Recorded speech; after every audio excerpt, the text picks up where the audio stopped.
What would the world look like if people felt like they mattered? Welcome to the Lead with Love podcast, exploring what it means to lead with love in business and life. I'm your host, Jada Selner, and in this show, I'll share meaningful conversations to help you, the creative, the entrepreneur, the world changer, reach more people, go after your dreams, and serve your community with love. I appreciate you joining me. Now let's get cozy and start today's episode.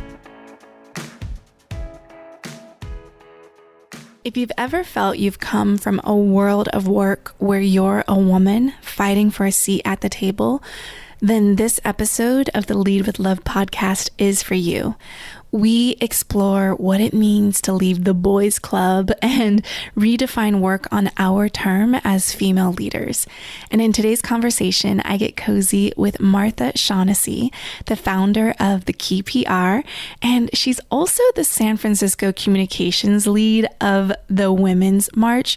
So she is super badass. And over the span of her 20 years in communications, working with huge tech brands, startups, and nonprofits, Martha has cemented her position as a trusted go-to among journalists and a consultant who clients return to again and again for her wisdom and rock-solid strategy.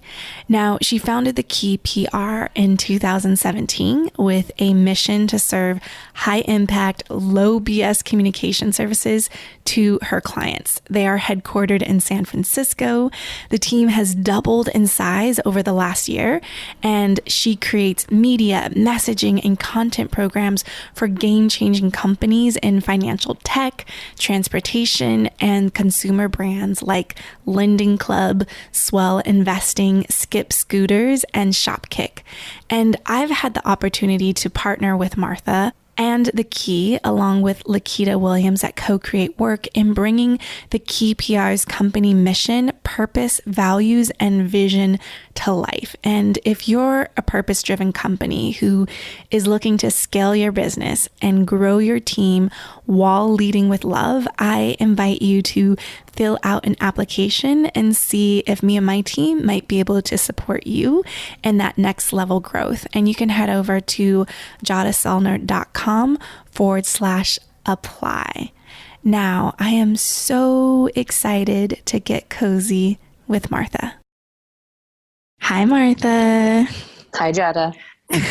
I'm really excited to have this conversation with you because it was just a little bit over a year ago that we had met in person at 1440. We were at the Hive Entrepreneur Retreat in the Santa Cruz Mountains. It's also one of the places that I love to lead retreats for the women that I lead. But I just remember meeting you and just like, where are the other mom entrepreneurs, and just being able to have like some pretty honest, vulnerable conversations of just about balancing work and life and kids and spouses and all of that good stuff. And I know that we have many dots connected pre to us meeting in person that time. So I'd love for you to just share a little bit about that. Yeah, it was one of many times the universe has kind of affirmed something for me in the path toward this work. My sister, who I'm very close with, had been telling me for years that there was a woman who worked out of her yoga studio that she thought I should meet. And she kept bringing it up and we never connected. And then after you and I got connected, it turns out that you are the woman she's been telling me about for years. And what I really remember from that Hive retreat was sitting in a group of women with one guy. And I can't remember what the prompt was, but after we'd all gone around our circle, the guy's eyes looked like they were going to pop out of his head. Like, I've never heard anyone talk about business this way. And it was just because we were talking about, the human piece and the life piece around how we were growing our business. So even though it was very growth oriented, and I think it was around personnel in particular, his eyes were just bugging out at kind of breadth of consideration we each brought. And all of us kind of gave each other a knowing glance like, yep, that's how we do. That's what's required. Yeah. And it's something that I really love about how you're doing work in the world, and we'll definitely dive deeper into that. But I always like to open with the question of, what does leading with love mean to you, and how do you put love into practice in your own business? Yeah, this is something I've been thinking about.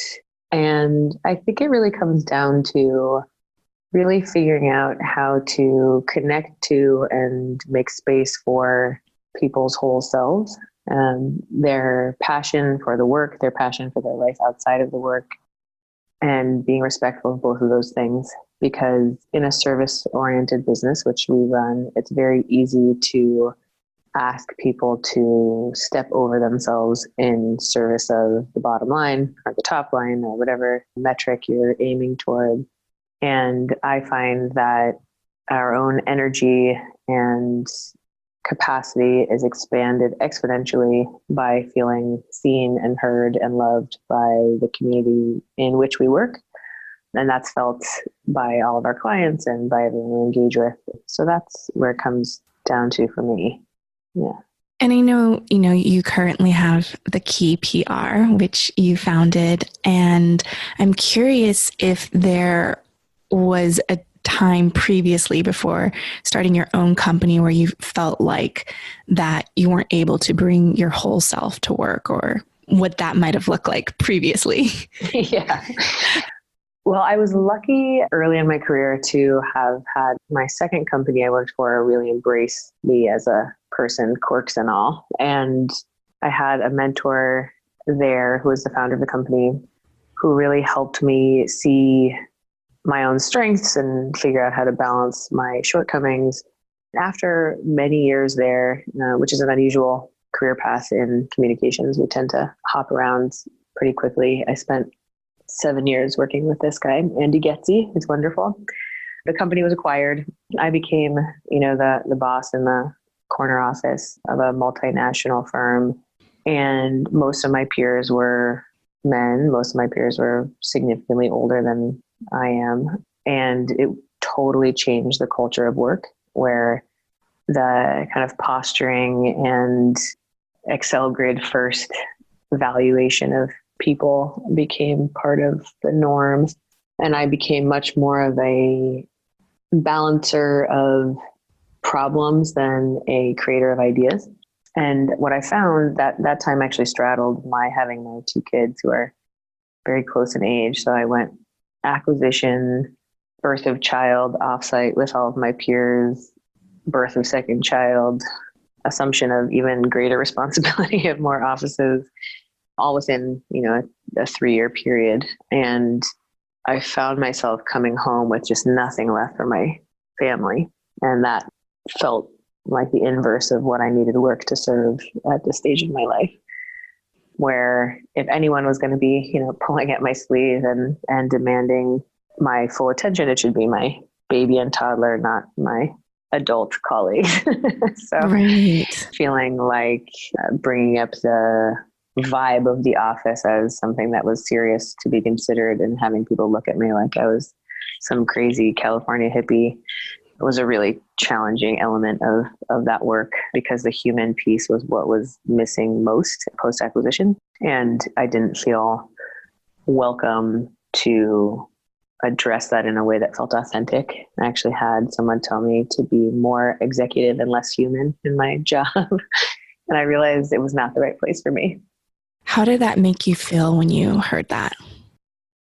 I had a combination of sadness and kind of rage, because the sadness led actually that corporate culture had become so defensive and so fear-based that the opening of human contact only read as risk for so many people.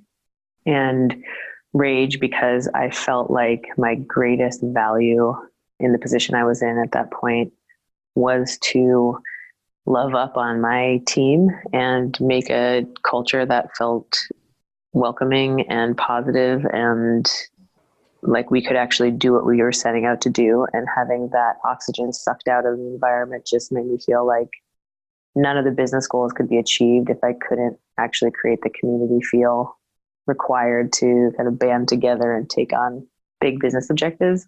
And I really don't like to feel caged in by other people's rules. So that rage feeling of, I am responsible for fixing this and I am totally crippled in how I can go about it made me really uncomfortable. And that was part of when the escape plan needed to be created. So tell me about the escape plan. Did you have a conversation with your husband? Like, what was kind of the behind the scenes conversation to make that shift and decision to get out? It's funny. I had this thought of what is now the key for several years, just kind of collecting tidbits of how I might do things differently, how I might structure deals differently, how I might build teams differently. And my husband was actually one of the biggest proponents for pushing me out the door, mostly because I came home so grumpy all the time. I also had someone I call my fairy godmother, who was actually, he's a man, but he agrees with my fairy godmother title most of the time. He was another person who told me early on to kind of jump out on my own to preserve the magic of myself and not let it be eaten by ascension into corporate culture. But what it really came down to was, in our life, I have 4 kids, 2 who came with my marriage and are now a teenager and an adult, and 2 who are little. My husband also has a big career, and we always talk about how best to negotiate what each of those things needs. And I felt like I really needed to have my littler guy, Ollie, be old enough to be in school before I could really put the attention I would need into a new venture. So the timing lined up where we had a huge pitch to a global company. Loved the company, liked the client. We already had, more than $1 million of the business, and we were going for all of their business. And if we didn't win, we were going to have none of their business. So it was going to have a multi-million-dollar swing on my budget for the year. And we ended up not getting it, which, first really stung because we put a lot of great work into it, had some really good ideas. I loved the team I was working with. And then after my ego kind of got out of the way, I realized I was totally relieved that we didn't win it, because my job would have been to recruit a ton of headcount without having full control over how that looked. It would be struggling and to balance budget among a bunch of different offices. It would be fighting with my peers over quality control of work, and I'd be driving back and forth to San Jose all the time, none of which appealed and none of which served my desire to have more of myself for my family. So recognizing that kind of the shiniest gold star in the job I was in was something I didn't want made me recognize that I owed the company my departure, and it aligned with a time having to do a huge layoff because of that swing in budget, and recognizing that without taking myself and other senior folks out of the payroll, I would have to basically randomly choose young people to make up the difference, made the decision really clear. So I actually ended up laying myself off, which my husband did not think would work, but did. And that helped me, transition a little more smoothly into what is now the key, and also helped me transition cleanly from my last place so that I could look my colleagues in the eyes and tell them that I was thinking about them and would help them land as well as I could. Yeah. What were some of the steps that you took? Like, what was your process to make that shift from exiting, completing your work there, and starting the key? It started with a little bit of word on the street, actually. This is something I learned. A serial client and good friend of mine, his name's Aaron Patzer, he's the founder of Mint.com. And he always said, as an entrepreneur, tell everyone you can about your idea. And that in tech, people tell you to kind of hide everything and keep it to yourself because they're afraid of being usurped or that your magic will be stolen. And he said the opposite is true, that if you really know you have a good idea and that your idea is tied to something only you can do, tell everyone, tell them often, and tell them early, because help will come out of the woodwork without you knowing it. And I think that's what ended up happening is I talked to a former client who had moved on to a new company. She was asking for a referral to smaller agencies than the one I was in. I let her know that soon I would be part of a smaller agency. She ended up being the first client of what is now The Key, and she passed on to her prior employer, which had been my client as well, that I was setting out on my own with a colleague of mine. And they ended up being our first big retainer client, replaced a 7-person team with, one of the biggest agencies in the world with 2 of us who didn't even have a name or a logo, and we're emailing from our personal Gmails at the time, just based on the work we'd done prior, the familiarity with the space, and, meeting with the new CEO. And that was both the affirmation and the startup capital we needed to really get off the ground. It was a funny transition because I anticipated being, off and kind of relaxing longer than I ended up doing. It turns out I'm not very good at that part. I'm good at it in small chunks, but being, a full-time stay-at-home mom for a few months, I still had my childcare provider, and sometimes I felt in the way, and sometimes I just was so spun up around the idea of what this business was supposed to be. I knew I needed to be out of the house because being there, but inside my own head, is actually worse than not being there in body. So that was the transition. And then, timing worked out. So I left the summer of 2016, and then the election happened, and it allowed me to really throw myself full weight into work with the Women's March here in the Bay Area, which was really important for me to be able to kind of raise my hand with expertise behind it to help what has become something bigger than any of us anticipated then. And all of that together really was one of those other signs from the universe that said, this is what you're supposed to be doing. Because if you were in a big job and saw this all happening around you and couldn't help, it would crush your spirit. And instead, you get to be kind of in the front lines of creating something that's really important. And that's the start. I love that. And I'm so curious about the collaboration with the Women's March in San Francisco. How did this opportunity present itself? How did you actually get into it, and what did you actually do? Well, the first thing I did is I found out about it on Facebook and immediately booked tickets for DC. And then I realized if I'm flying to DC to be with my friends from college who also can fly into DC, and we're going to find a hotel and everything else, that's not the point, because this is not a one-day moment, and it's not just for people who can pick up and fly. So I canceled that ticket and instead reached out to the reporter at the San Francisco Chronicle who had written up the Women's March and that there'd be something happening in San Francisco, and asked to be put in touch with the organizers here. So reached out to the women who had kind of picked up the reins for San Francisco's activation, and we met, I think, the first weekend after the election. It was a total hodgepodge group of women, and I knew right away that we were going to be able to pull something off, although none of us really knew how at that moment. And I ended up, the communications lead, but as is true in any kind of startup endeavor, all of us threw in on all sorts of different types of tasks. And it was one of the most affirming things I've ever experienced. The day of the march here in San Francisco, we were the last march in the country.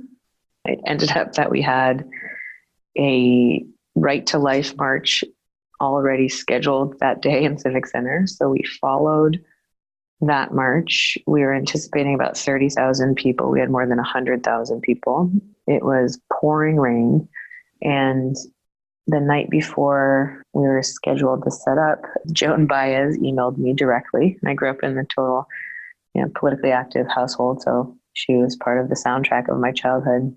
And at the march, it ended up that, I greeted her and her friends. We had coordinated with the Asian Art Museum, which is my first major client when I was pretty much fresh out of college. Coordinated with them and their security team to provide a green room for all of our speakers and the media, and was able to have my mom come sit up in the VIP area at the Asian Art Museum And all of that coming together in front of City Hall, which lit up bright pink at the end of the march, I was like, man, look at where I am. I am in the fiber of this city, and I have, connections and power that can really help put us in a place we need to be. And it just felt totally magical. And I continue working with that group. And the key supports the march each year and between the marches and the activations we do throughout the year with the community. Wow. I love hearing that story and just how it came together. Now, I know the Key didn't officially have a name when you had that first client that you took on. So when did it get its name? I was already thinking about the name then. My first checks actually were written, it says like Martha Shaughnessy PR, and they were like these giant floppy checks. My first couple of employees were like, is there real money behind this? Are you funking me? What's going to come out of this? But the name came for a couple of reasons. I actually almost registered it in Puerto Rico so I could have .pr, because the combination of the Key and PR was really important for me. On one hand, it's about access, opening doors for folks, both in terms of access to their audiences and whatever they're trying to achieve through communications, but also providing access to founders and companies that are otherwise sometimes overlooked in the Valley in particular. And then it also is boiling things down to what is key. So the essence of communications. One of the things that I found working in bigger agencies is that the hours-based billing tends to layer on all of this busy work that just burns out employees and degrades the value felt by clients. So making sure we were not carrying any of that stuff forward with us was really important. And then also the play on words of, if you put the Key PR all in a word, it spells the keeper. And that speaks to both the longevity of relationship I'm hoping to establish, and that we're a keeper. We have serial clients. We have people stay here for a long time as teammates. And we end up being partners for a long time with our clients. And also because I was a pretty competitive soccer goalkeeper for most of my life. And there's kind of this fierce protective piece that comes with that, where I always want to be the kind of leader who will lay myself down in the dirt to protect my team. So that part is important for me too. Yeah. And I'm curious with soccer, are there any other parallels or mindset that you bring to your company from that experience? And I know actually that you told me that you played soccer with one of our past Lead with Love guests, Mickey, right? Just tell me a little bit about like what you bring from that sport into how you do the Key. Well, one of our key agreements, the values we live day in, day out here, is to play a team sport.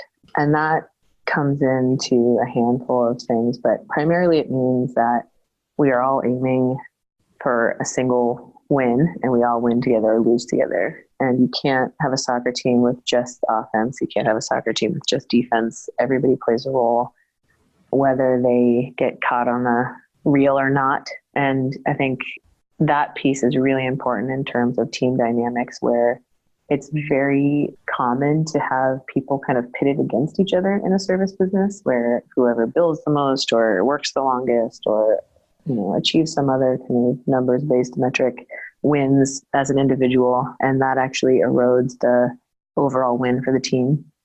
The other one is that each position has different skills and requires different training and might have different pump-up music, but if everybody is served well in how they prepare, then the team works better together. And that's something that's really important. Also, I think one of my great gifts as a leader is that I am like basically missing a half of my brain. I have a really hard time with kind of calendaring, sending attachments, operationalizing things. So because I have such a shortcoming in certain ways, I really learned to not only focus on areas of strength, but also work in combination with other people so that we could be greater together than the sum of our parts. And that's true with the Key, where I have an operational partner who really helps me bring things, kind of from the sky into reality. It's true in terms of how we celebrate wins as a team. It's not just about a sale. It's not just about, media hit. It's also about making sure that we're putting processes in place that clients are feeling taken care of, and making sure that we recognize all the different elements that go into a successful agency environment and build out wins for each kind of teammate. So that's where soccer comes in. I also really disproportionately love resumes that have kind of grunt work on them, whether it's I was on a team, or I was a longtime musician, or I worked in a restaurant, or something that shows I can do the shit work in order to get the glory work. Everybody who's an athlete, has to do sprints or plyos or, 200 bananas more than they would ever like in their life, just so that they can play. And that's true in work. Whatever kind of job you have, there's going to be the sprint equivalent or the force-fed banana equivalent. And if you can do that in service of the greater goal, that's a characteristic that I find very valuable in teammates. Yeah. And I know you mentioned creating the key agreements, and I had the opportunity to observe that come to life. Could you talk a little bit about what the key ingredients have been for you in building a company culture that people want to work for? Yes. I feel like all of the conversation around, creating workplaces for millennial employees, or, working in this new way, are really validating of a belief I've had forever, which I, credit my dad with a lot, actually. I just celebrated his 40th year at school. He's retiring after 4 decades at the same school. And he really talks about vocation and making sure that you live the values in your work that you do in your life. And so this concept of more people wanting to work in an environment where they're growing, where they're seen, where they're validated, is something that is kind of being brought to light in, how to work with these younger generations. But I feel like that's always been what I've sought in work, and what I'm really hoping to bring to the key. So we thought, one of the things that I also know about myself is that I can see things very clearly that are inside of my own head, but they don't necessarily communicate out as clearly to my teammates as I'd like. And rather than, plugging along and growing and hoping that what I thought this company should be would come to life on its own, we worked with you and your team to really pull out the values and intention and vision for what we hope the key will be for ourselves and for our clients and for everyone we engage with, and spent time agreeing on what they are, agreeing on what purpose we are setting out to serve, making sure that we align around a mission, and then have values that we agree to so that we can check ourselves against them if ever something feels awry, rather than, trusting an assumption or hoping that it all works out. And that's something I find is really different about this chapter of my career. And I hope that it is true for the rest of my working years, is that setting intention and being positive at the outset, as opposed to reacting to hurt feelings or, lumpy growth spurts or other pain, is something I hope to always do. Foresight as opposed to reaction is going to change the way that we're able to grow. And we're currently working on a visual design for our agreement, so we'll be able to have some posters in the office, and we're really excited about it. I love that. And I love the lumpy growth spurt. And you offer some pretty cool benefits through the key. And I'm curious, which one do you makes you most the proud that you offer that inside your company? Probably student loan repayment benefit, mostly because that was such a huge burden for me coming out. And I know it's even bigger for most people now, especially being headquartered in San Francisco. I know that's a little one. We also have a very flexible schedule and allow folks to kind of create a day around their life when required. So that's a pretty big one. Yeah. I'm going to a gym today to see about midday workout classes that we can do as a team. So I think there's a handful, but again, it's trying to see the whole human and look at the things that make it really hard to bring your best self to work. And I know one of them is feeling burdened by debt.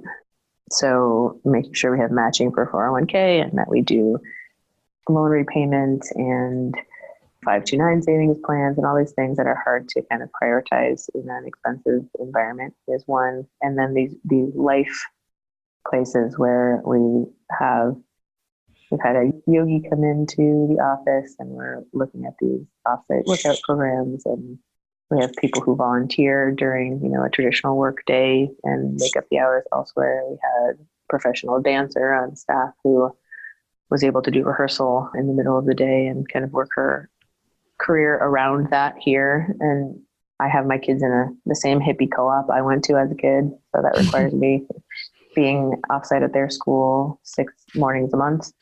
And I think, recognizing how important it is to have a culture that is the same for the founders as it is for the most recent hire is something that's really important for me.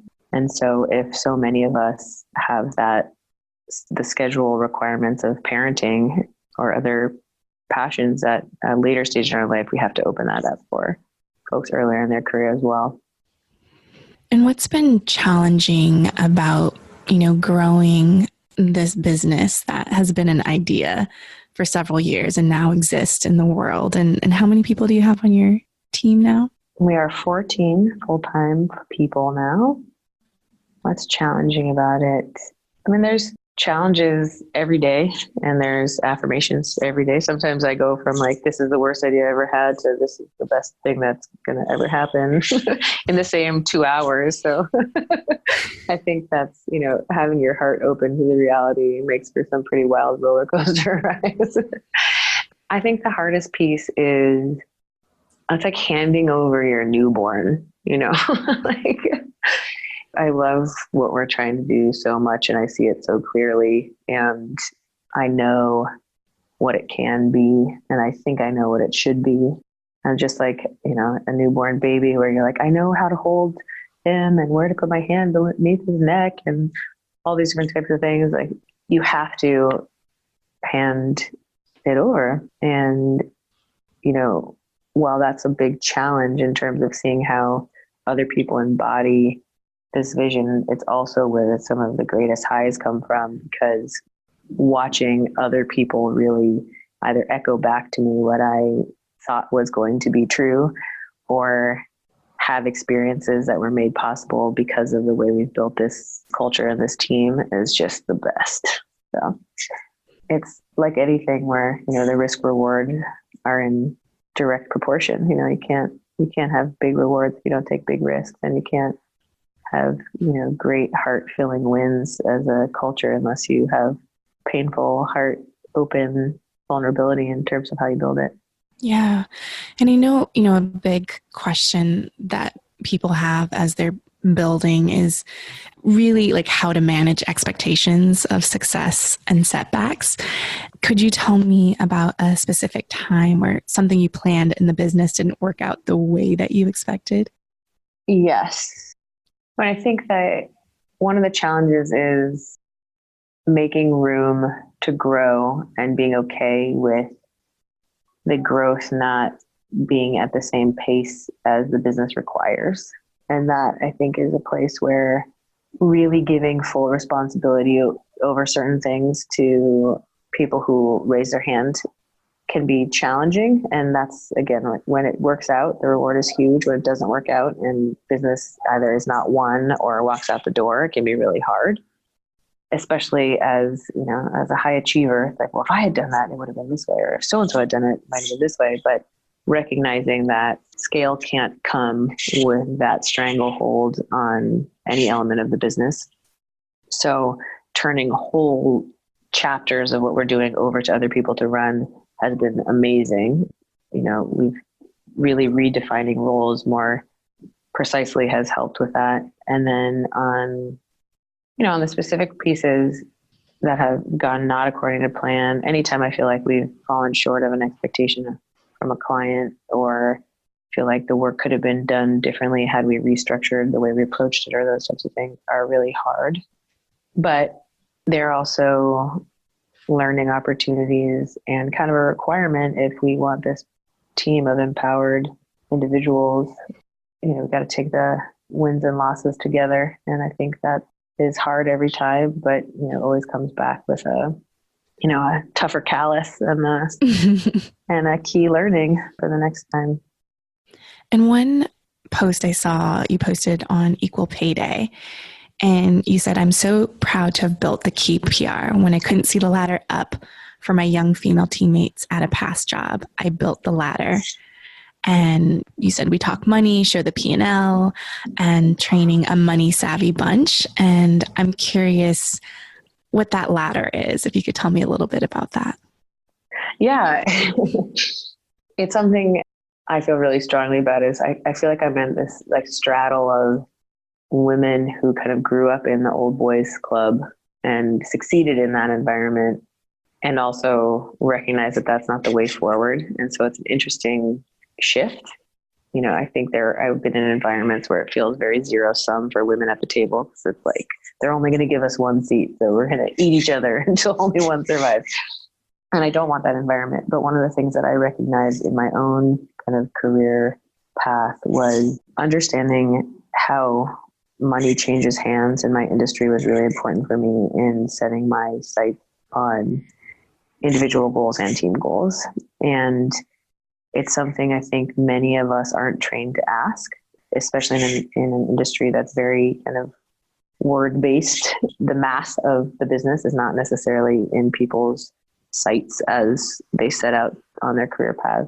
And so even though sometimes I feel like I'm kind of playing both sides of a game as the boss in quotation marks and the educator, I think it's really important that everybody knows how the business works. Where does the money come from? What do we pay for? What does success look like? What kinds of margins are we shooting at? Where does growth come from? How do we all work together? What are the exchanges between some of these lifestyle benefits like flexible time or, LaCroix in the office and, having every single dollar return back in paychecks. And so the latter, we do quarterly reporting on the full P&L. We talk about in everybody's individual goal setting, how to align their review with the company's success. So I've had people come and set quarterly goals. I'm like, those are also really wonderful and fun. And also none of them are tied to where revenue comes from in this company. So you can have those opportunities, and unless they either turn into revenue generation or you don't expect them to be tied to your compensation change, then we're going to have to also find things that are tied to how the company makes money. And I think that transparency is shocking at first in a lot of conversations, but is well received in terms of how people align with where we're all trying to go together. And the latter, I think, I want to be in a place where we like to come to work and we can be here for a long time. And that's not going to be the chew them up and replace them kind of churn of a traditional agency. And also, it's not based on a model that I've seen before. So we're kind of building it together. And I think having the buy-in of that requires a little bit more understanding of the business side of the business from everybody who's at play. So yeah, who knows? Maybe it's not a ladder. Maybe it's a totally different structure we've never even seen before. Yeah. And I think this is like something when I think about like love over metrics, of like leading with love. And when I say that, it doesn't mean that numbers don't matter, because we still have, offices to, pay the lease and pay for the team and all of those pieces. Like we need money to fuel the business, but that we can do it in a way where we're more transparent with the people who are helping move the vision forward. Yeah. And I think, it's one of the funny things for me about this whole environment is I am also, a very competitive person. I want to win at things. I want to be the best at things. I definitely am not like walking around the office hugging everybody all day.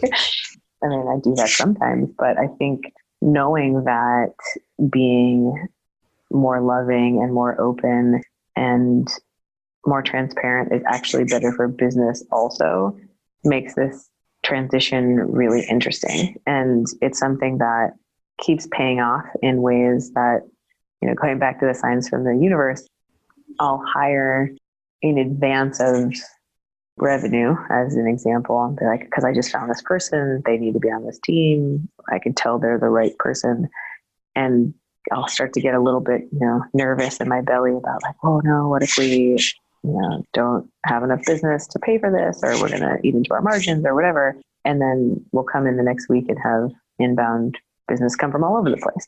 Right. So it's like the intention matching the outcome is something I really believe in. And also I think that valuing the collegiality and the learning environment and the spirit of the place over the bottom line actually pulls up the bottom line, if that makes sense. Yeah. Because so much, and in just like the most cutthroat way, the biggest cost in a service business is turnover of staff and clients.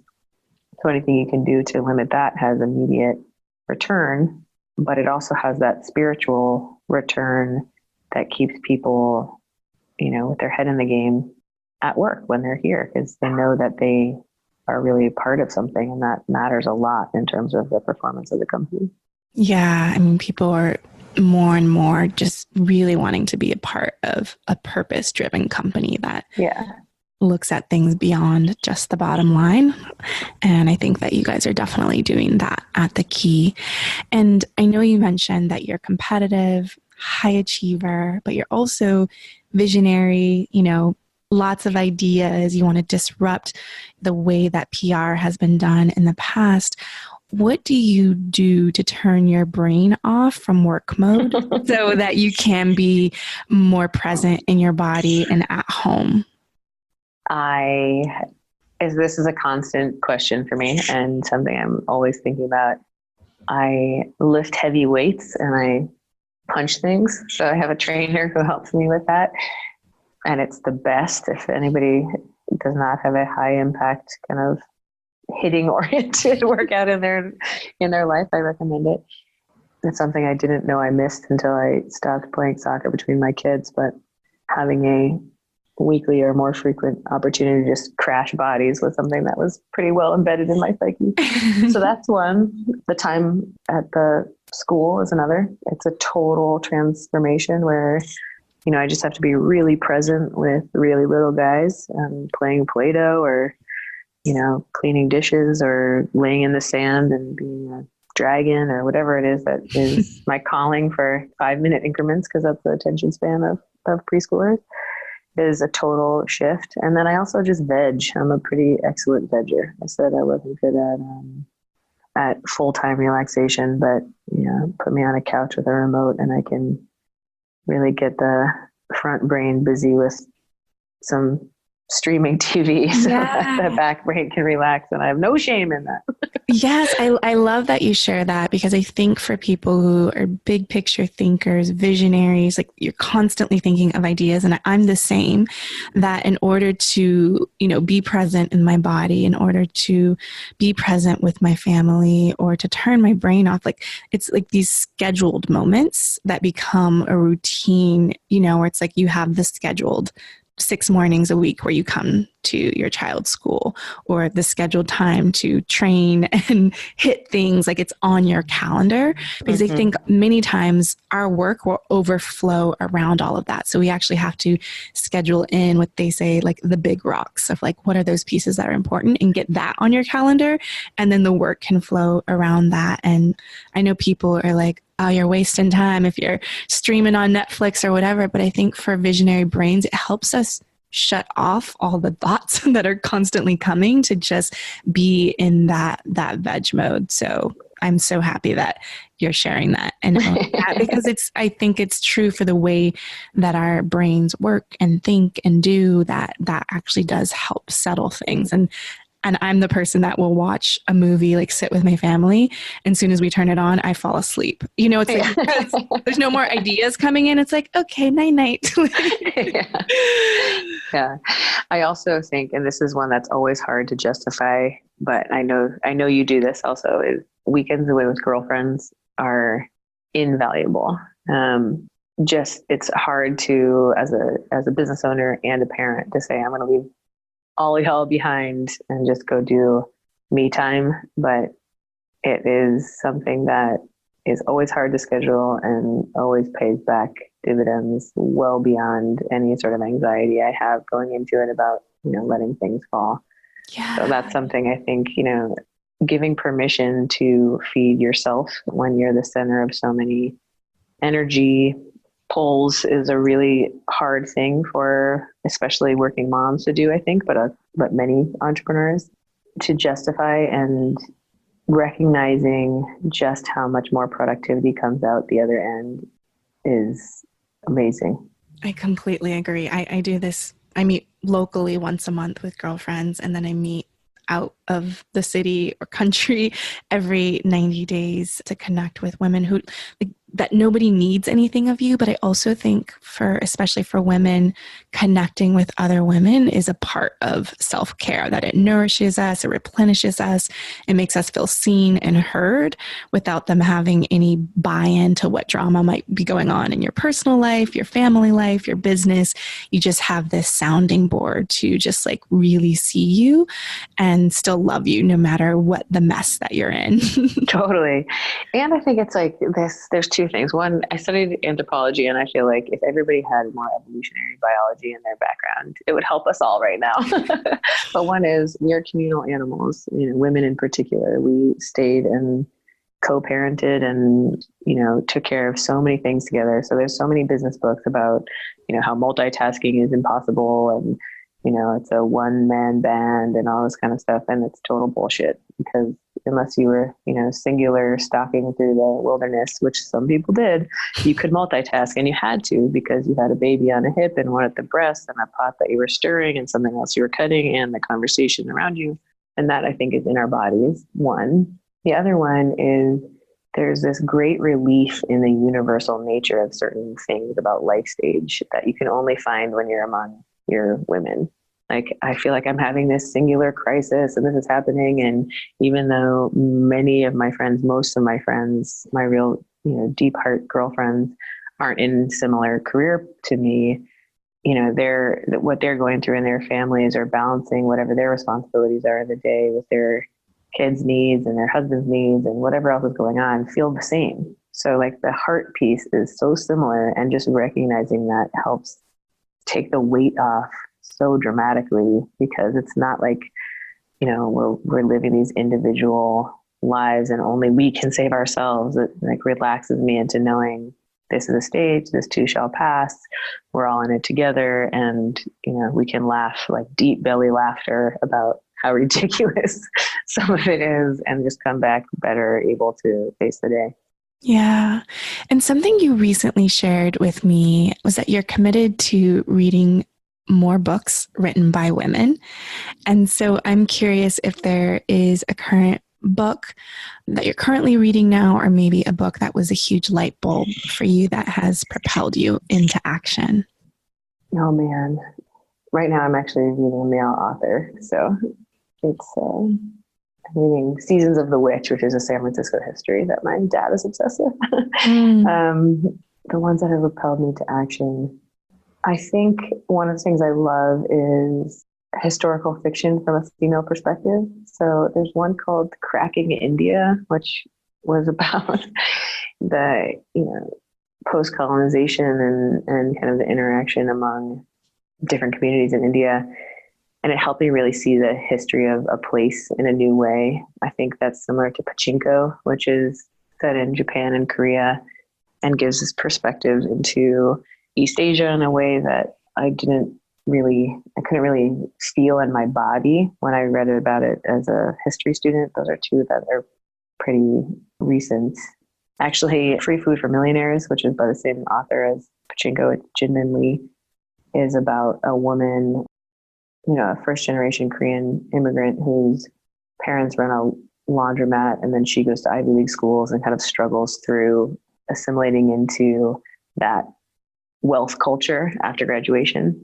And she's in Manhattan, and it just like hit me in my belly of the feeling of kind of playing at rich kid by going to certain kinds of schools, and how challenging that can be, and also helps me stay present in how much privilege I bring to anything I do in my body and my presentation as a cisgendered straight white woman. So there's a lot of things like that. I think on the entrepreneurial side, I mean, anything Brene Brown writes, I just want to like hold on to and hug. And I loved Becoming by Michelle Obama, because I was like, how does this feel so relatable? I didn't grow up in Southside Chicago. My husband's not the president. The way you write about your life.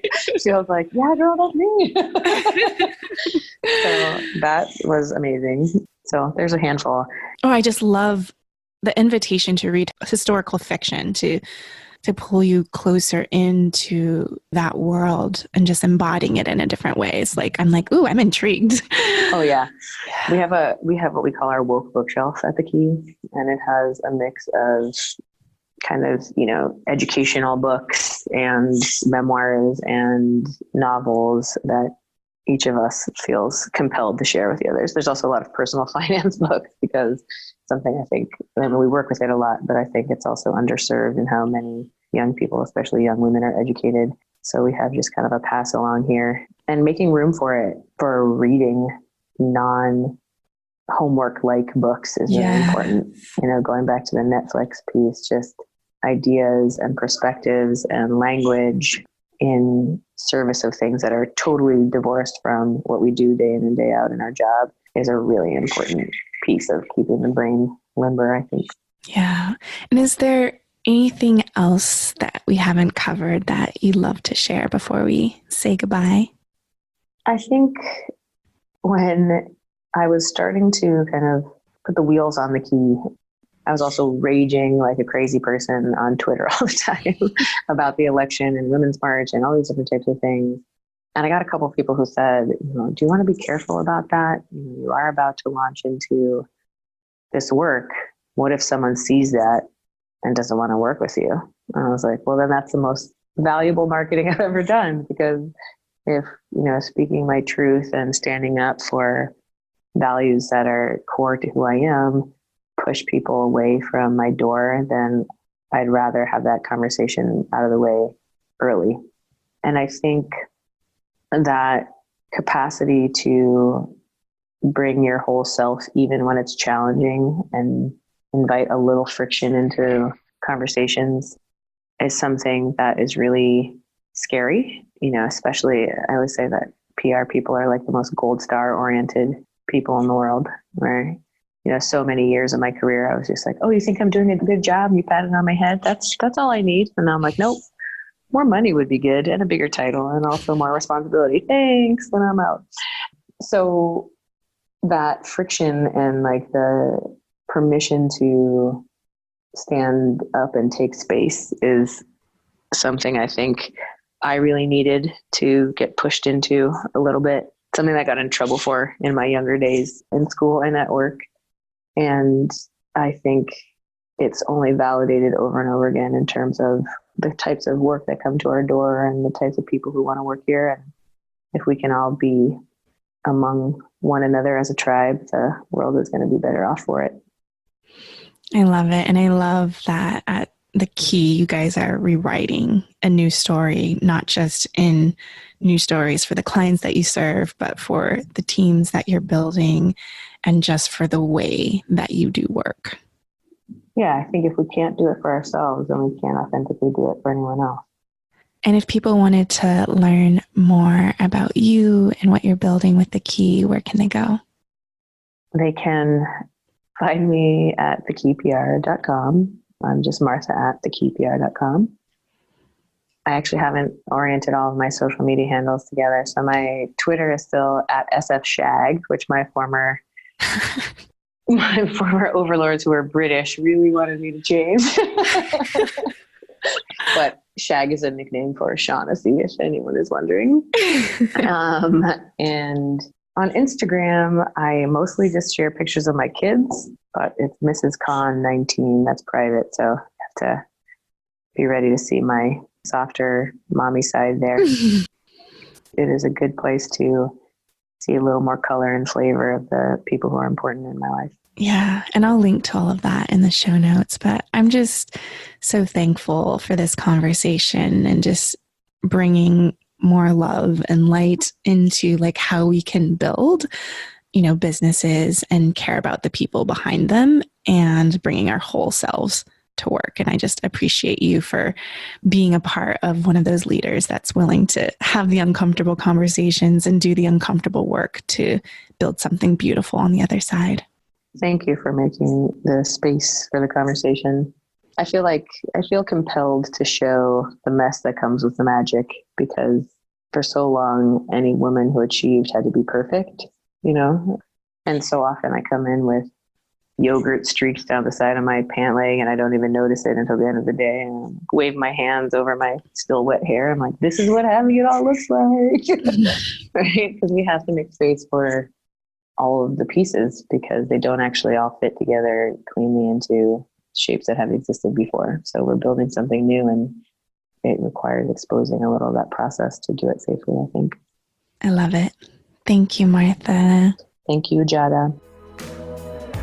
Thank you so much for your heart and attention in listening to Lead with Love.